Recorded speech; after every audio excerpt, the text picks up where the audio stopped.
Cat Ricky's 70s food coloring show.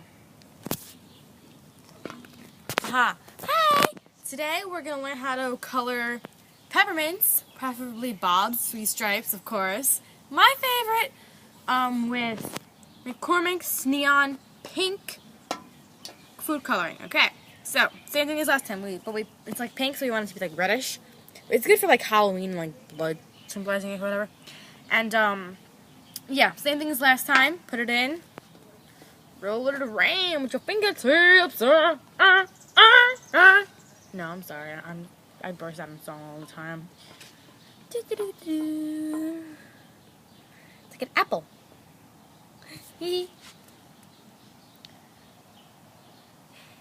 Come, my dear child, eat the poison apple. No, it's not poison. It's edible. Just don't eat them because they're disgusting. So, I would eat this, but there's a lot of food coloring on here and make it really, really sweet. See, it looks like an apple.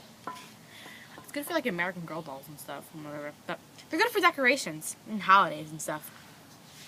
Yeah, sorry if you heard a lot of noises. We're outside.